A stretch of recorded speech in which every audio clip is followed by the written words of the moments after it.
Malaysia.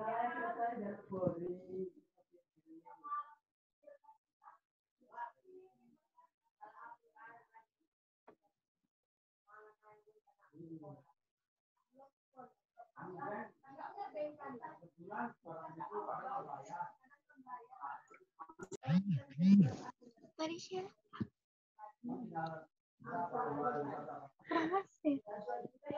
Pengeditan ini. Mesir. Iya, memang orang Mesir gurunya. Apanya kau? Lagi sudah masuk yang gila enggak? Ada nih.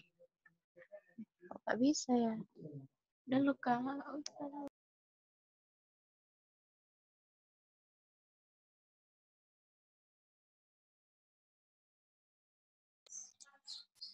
Bismillahirrahmanirrahim. Assalamualaikum warahmatullahi wabarakatuh. Insya Allah sejenak kita akan mulai tentang sejarah Rasulullah SAW, tentang sejarah Nabi Muhammad yang pada kesempatan lalu sudah kita ceritakan dari kelahiran Nabi sampai pada Nabi Muhammad SAW remaja. Untuk saat ini kita akan lanjutkan dari Nabi Muhammad SAW menikah sampai pada Nabi Muhammad menerima wahyu. Insya Allah kisaran 5 menit akan kita mulai. 5 menit lagi insya Allah. Kita tunggu sejenak jamaah supaya berdatangan. Setelah itu, setelah 5 menit kemudian akan kita mulai.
Baik.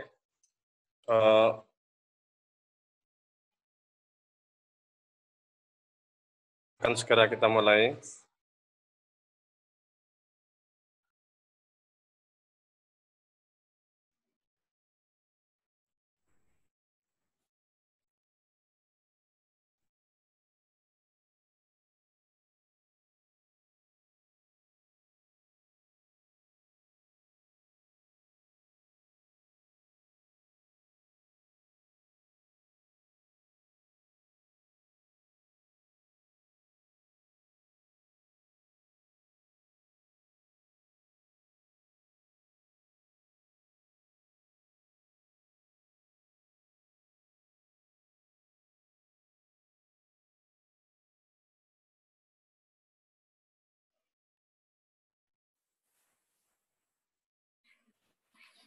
Baik, langsung saja akan kita mulai. Bismillahirrahmanirrahim. Assalamualaikum warahmatullahi wabarakatuh. Alhamdulillahirrahmanirrahim. Wassalatu wassalamu ala asyrafil anbiya'i wal mursalin. Sayyidina wa maulana Muhammadin. Wa ala alihi wa sahbihi ajma'in. Wa man tabi'ahum bi ihsanin ila yaumiddin. Amma ba'du. Kepada jamaah yang kami hormati, puji syukur hadirat Allah Subhanahu wa taala. Pada kesempatan kali ini kita masih bisa berjumpa kembali, masih bisa untuk silaturahmi, masih bisa untuk belajar bersama, menelusuri tentang sejarah Rasulullah SAW. Pada kesempatan lalu kita telah sampai pada bab tentang Nabi lahir, kemudian tentang peristiwa-peristiwa besar pada waktu itu, hingga kemudian Nabi remaja, dan insya Allah saat ini kita akan lanjutkan dari awal Nabi Muhammad SAW menikah dengan Sayyidah Khadijah sampai kepada penerimaan wahyu. Sebelumnya mari kita buka dengan membaca Bismillah. Bismillahirrahmanirrahim. Untuk selanjutnya kami persilakan kepada Ustaz Muhammad Fadlul Abdurrahman. Waktu sepenuhnya kami persilakan. Assalamualaikum warahmatullahi wabarakatuh. Jadi menjelang Khadijah sama Muhammad menikah, awalnya ada berita bahwa terdengar lah bahwa Muhammad ini seorang al-amin, seorang yang sangat terpercaya, sehingga ini membuat Khadijah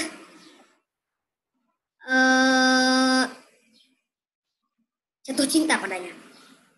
Jadi suatu hari Khadijah ingin berdagang.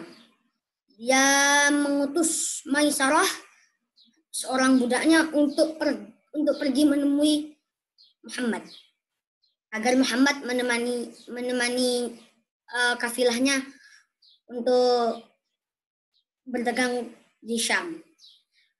Maisarah pun pergi ke rumah Muhammad. Muhammad setuju dan ikut kafilah dan berdagang di sana. Akhirnya saat sesampainya di Syam, Muhammad menjual, berniaga, dan saat kembali Muhammad membawa untung yang sangat besar, sehingga ini membuat Khadijah terkagum. Akhirnya ia ditanyai oleh Nafisah, seorang temannya. Nafisah berkata, "Wahai Khadijah, apakah engkau tidak ingin menikahinya?"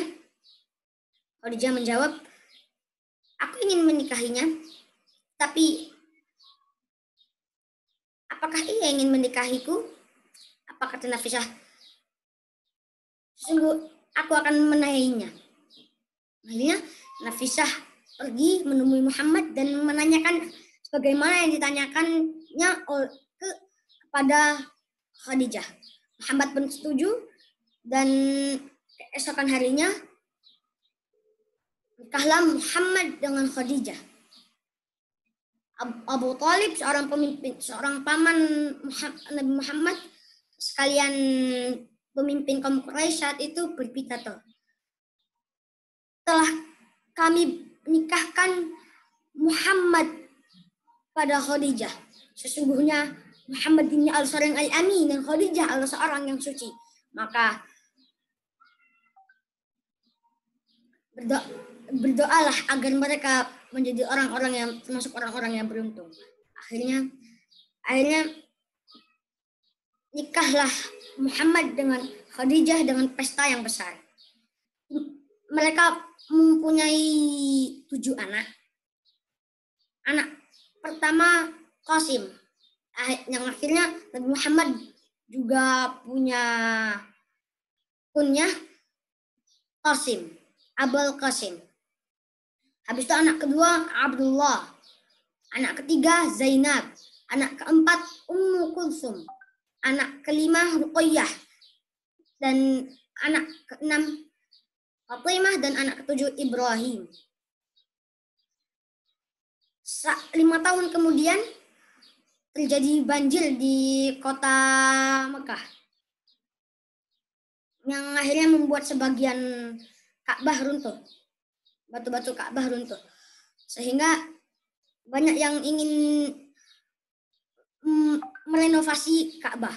Saat sudah selesai, nyaris selesai, tinggal membawa Hajar al-Aswad. Mereka berebutan siapa yang akan mengangkat Hajar al-Aswad. Karena Hajar al-Aswad ini batu yang istimewa. Akhirnya salah seorang tokoh Quraisy berkata, kita cari tahu siapa yang pertama kali masuk ke Ka'bah, maka dia yang akan membuat yang mengangkat Hajar al-Aswad. Dan ternyata yang masuk ke Ka'bah duluan adalah Muhammad bin Abdullah. Semua orang kagum. Akhirnya Muhammad diminta pendapat. Akhirnya Nabi Muhammad berpendapat semua kaum atau semua keturunan dari nenek moyang mereka harus ada di kanan, kiri, depan, belakang kain putih, dan di tengahnya Hajar al-Aswad. Akhirnya banyak yang setuju.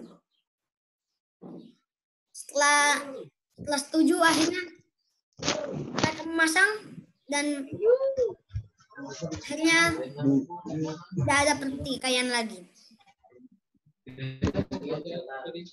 Setelah 10 tahun kemudian, Rasul pergi ke Gua Hira atau itu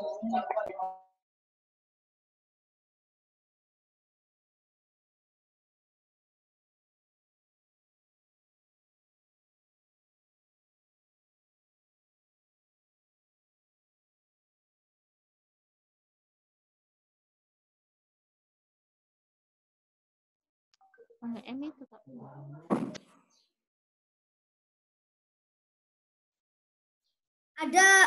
Ada banyak kaum Quraisy yang menyimpang dari ajaran Nabi Ibrahim. Mereka menyembah patung, menyembah berhala,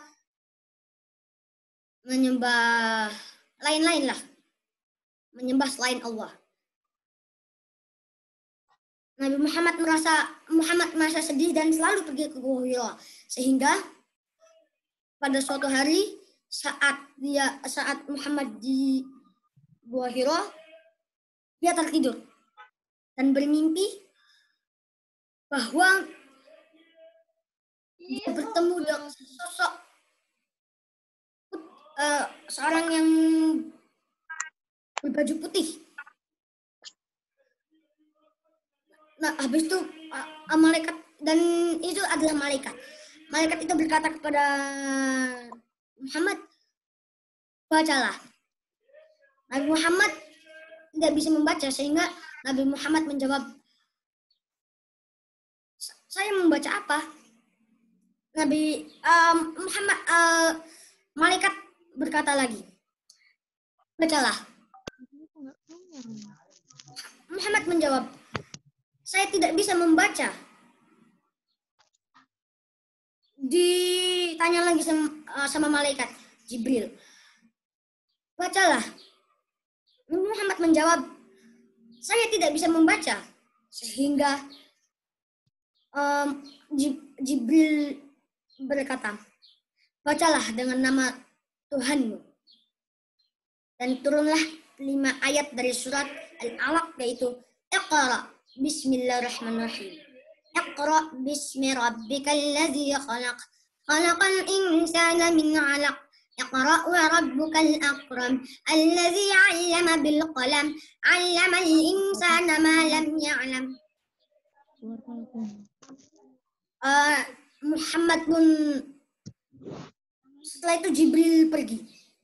Muhammad pun terbangun dari mimpinya dan lari dari Gua Hira.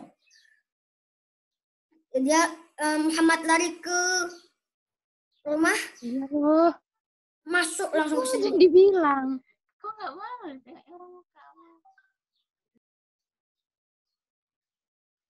Masuk langsung ke selimut dan Khadijah terheran.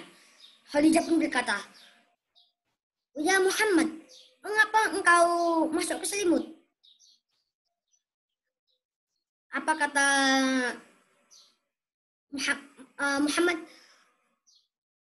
Saya bermimpi melihat sesosok mengerikan dan bercahaya.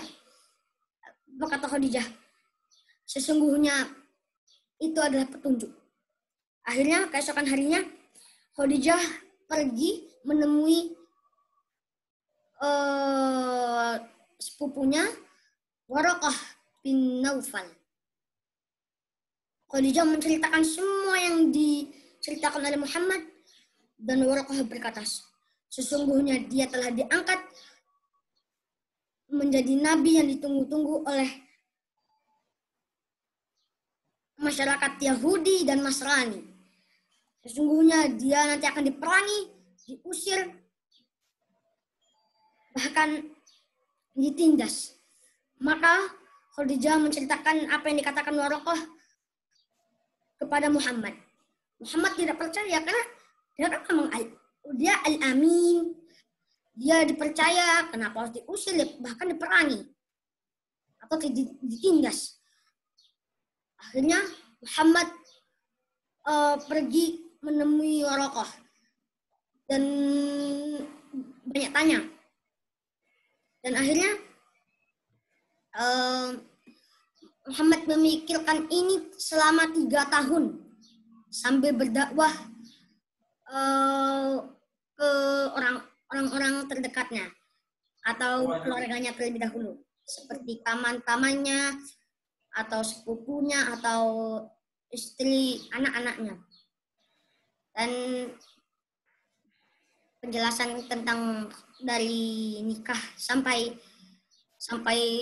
turunnya wahyu, insyaallah.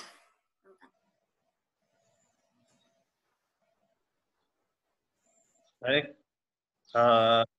barangkali jika ada pertanyaan bisa ditulis melalui chatting. Silahkan jika kami tunggu selama beberapa waktu. Jika tidak ada, maka akan kita lanjutkan.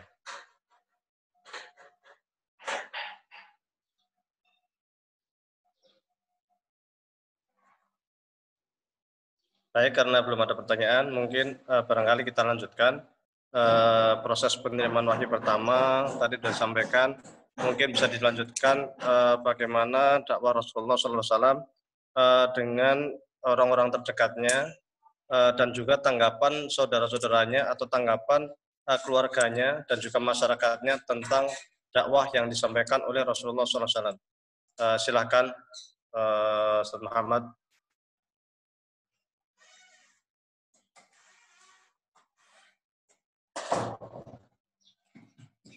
Silakan lanjut. Baik. Sudah sampai wahyu kan? Mau lanjutin ke yang Tadi kan sudah mendapatkan wahyu, kemudian sekarang lanjutkan kepada bagaimana Rasulullah SAW berdakwah kepada saudara-saudaranya untuk menyampaikan pesan wahyu tersebut. Silakan. awal-awal Rasul berdakwah pada keluarganya terlebih dahulu. Seperti istrinya. Istrinya adalah orang pertama yang masuk Islam atau wanita pertama yang masuk Islam. Akhirnya di suatu hari Rasul mengundang tamu. Mengundang untuk keluarganya bertamu. Saat bertamu, termasuk Abu Lahab ada di situ. Mereka makan.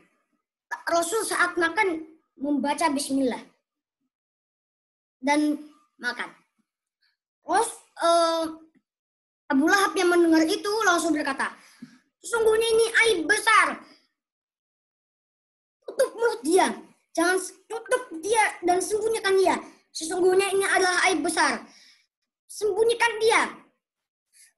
Tapi Syafi'ah binti Abdul Muthalib atau ibu dari Zubair ibnu Awam atau Zubair bin Awam ini sepupu Rasul. Syafi'ah sendiri bibi Rasul memotong perkataan Abu Lahab. Syafi'ah berkata, apakah engkau tidak mau kalau keponakanmu ini bersifat sangat jujur, al-amin?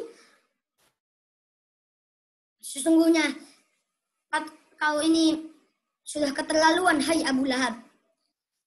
Abu Lahab pun marah dan pergi dari ruang tamu dan balik ke rumah dengan kemarahan yang membakar.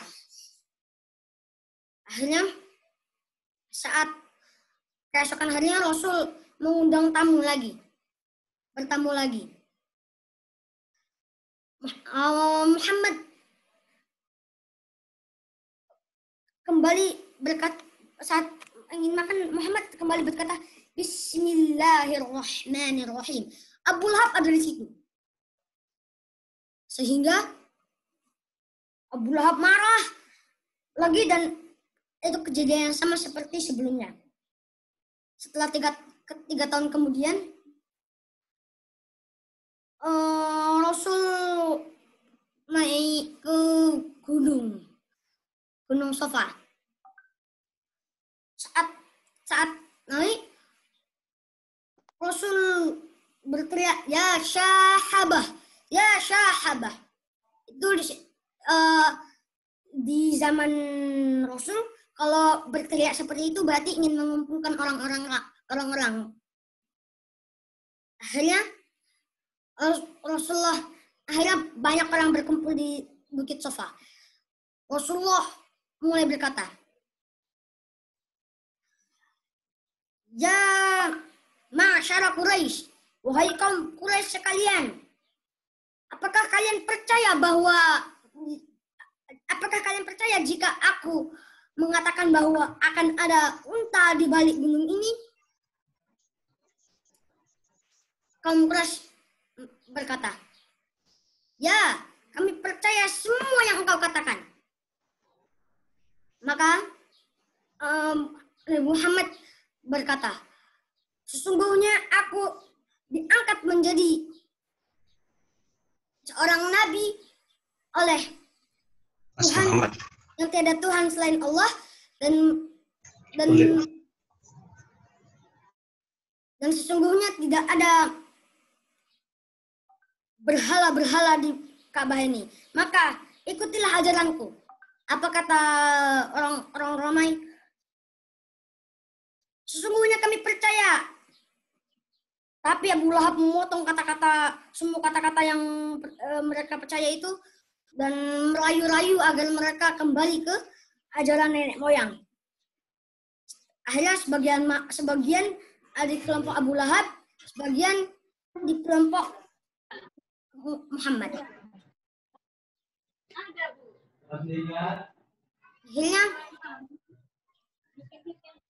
Akhirnya Syafi'iyah memotong kembali perkataan Abu Lahab. Karena Abu Lahab saat masa itu lagi merayu. Akhirnya berkata, sesungguhnya perkataan perempuan bagaikan gelang kaki. Akhirnya Abu Lahab pergi. Dan disitulah banyak orang yang berkata-kata Muhammad jadi nabi itu jadi berita yang banyak dibilang-bilang oleh kaum Quraisy. Saat itu Abu Jahal yang mendengar itu juga sangat geram. Mereka pun rapat untuk akhirnya rapat mereka itu ada persetujuan bahwa ada penindasan. Akhirnya tertindaslah orang-orang Muslim. Orang-orang Muslim ditindas dan ditindas sehingga ada yang syahid juga, yaitu Yasir dan Sumayyah. Keduanya dari Bani Khuza'ah. Akhirnya penindasan ini berakhir saat berita ini nyampai di Jazirah Arab. Dan nyaris memalukan Mekah. Yang akhirnya membuat mereka menyetop penindasan untuk sementara.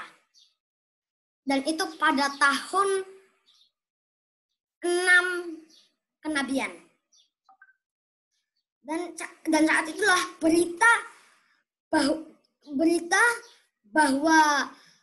berita ini sampai ke Habsyah. Di Habsyah, orang-orang Muslim menghijrah ke Habsyah pada tahun 5 kenabian sangat senang. Akhirnya mereka balik ke Mekah. Dan ternyata beritanya udah jadi hoax lah istilahnya. Karena saat balik di tengah perjalanan, orang-orang Quraisy kembali menindas kembali. Jadi saat orang yang hijrah ke Habsyah mau kembali ke Mekah, dan Mekah itu sudah ada penindasan kembali. Akhirnya banyak orang yang hijrah ke Habsyah memilih untuk tetap tinggal di Mekah dan tetap bersama Rasul. Salah satunya Zubair bin Awam. Tapi ada banyak juga yang pengen hijrah ke Habsyah. 102 orang dari kaum Muslim pergi ke Habsyah. Hijrah kembali ke Habsyah. Dan sedangkan yang 7 orang dari yang hijrah ke Habsyah awal-awal tetap di Mekah. Akhirnya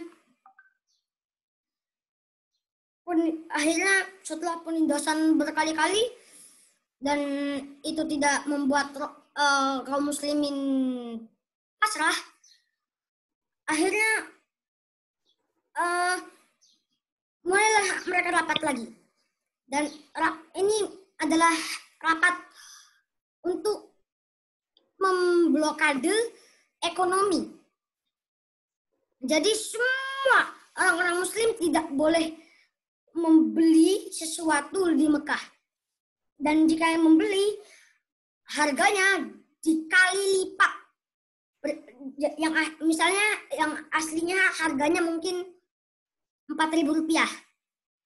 Dikali-kali lipat jadi mungkin Rp40.000. Dikali-kali lipat. Sehingga kaum muslimin tidak sanggup membeli. Ini terjadi selama 3 tahun. Blokade ini adalah blokade yang paling berat karena tidak makan dan tidak minum. Sehingga mereka terpaksa tidak makan selama 3 tahun. Atau makan yang kurang ininya, yang kering-kering.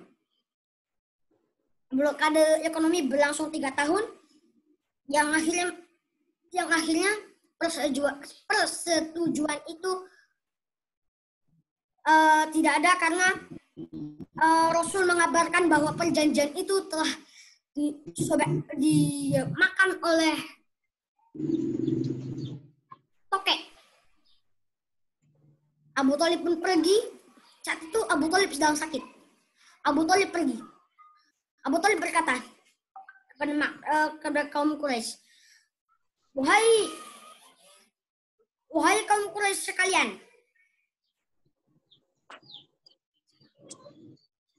sesungguhnya Muhammad mengatakan bahwa hari ini perjanjian kalian telah dimakan oleh tokek.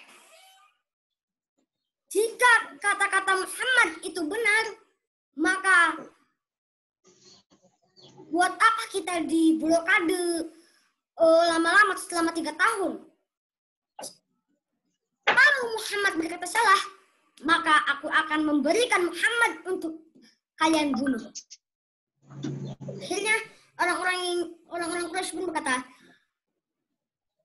ya Abu Thalib, sesungguhnya engkau telah memberikan kami sesuatu yang adil atau perkara yang adil. Akhirnya Abu Thalib pun ke tempat blokade lagi, di gunung, di balik gunung. Sedangkan orang-orang Quraisy pergi ke Ka'bah. Masuk Ka'bah, ternyata benar apa yang dikatakan oleh Abu Thalib dan Muhammad, bahwa telah dimakan perjanjiannya kecuali Bismika Allahumma, dengan nama Allah yang Maha Pengasih. Akhirnya orang-orang Quraisy kaget. Abu Thalib kembali ke Mekah dan berkata, buat apa kita diblokade lama-lama, hanya padahal perjanjian ini telah sobek atau dimakan. Jangan enak bunda-bunda nah digituin nah. Apa tikus-tikusan nanti tikus cari tikus. Akhirnya Abu Thalib 2 kali berkata itu, lalu balik ke tempat blokade dan menyuruh semua yang ada di tempat blokade untuk kembali ke Mekah. Abu Thalib saat itu sakit keras dan akhirnya meninggal. Dan setelah itu Khadijah juga sakit dan meninggal juga. Rasulullah sangat-sangat sedih dan menyebutnya tahun yang menyedihkan.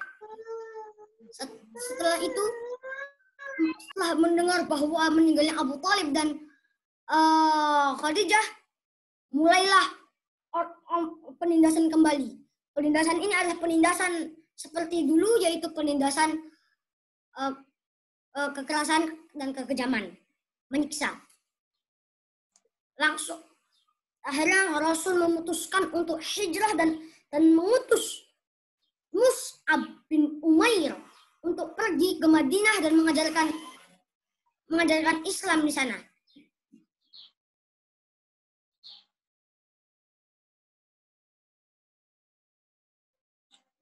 Baik, sudah cukup panjang ya cerita kita saat ini dari sejarah saat Rasul mau menikah dengan Khadijah sampai kepada menjelang hijrah ya. Khadijah meninggal, kemudian juga pamannya meninggal, yang disebut dengan tahun kesedihan, Amul Husni ya kan. Barangkali sebelum kita tutup ternyata tidak terasa kita sudah hampir 1 jam bercerita tentang sejarah Rasulullah SAW, sudah cukup lama. Jika ada pertanyaan silahkan sebelum kemudian acara atau pengajian ini kita tutup. Jika ada pertanyaan silahkan.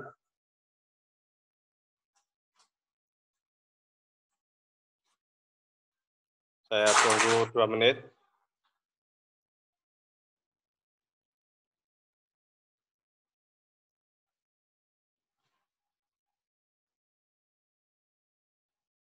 Baik, nampaknya tidak ada pertanyaan. Alhamdulillah, untuk seri yang kedua ini kita sudah menelusuri tentang sejarah Rasulullah SAW sampai kepada tahun di mana istri tercinta beliau meninggal dunia, Khadijah, dan istri beliau inilah yang sebelumnya sangat menopang terhadap perjuangan dakwah Rasulullah SAW. Kita insya Allah kita akan lanjutkan pada pertemuan yang akan datang terkait dengan bagaimana sikap orang-orang kafir Quraisy kepada Rasulullah SAW tatkala beliau sudah tidak ada orang yang melindungi beliau lagi, sudah tidak ada istri tercinta, sudah tidak ada paman lagi yang selama ini selalu bersama beliau. Baik, kurang dan lebihnya mohon maaf. Sekali lagi, apa ada pertanyaan? Tidak ada. Oke, kita lanjutkan di edisi minggu depan, insya Allah hari Jumat, di waktu dan tempat yang sama. Billahi taufiq wal hidayah. Wassalamualaikum warahmatullahi wabarakatuh.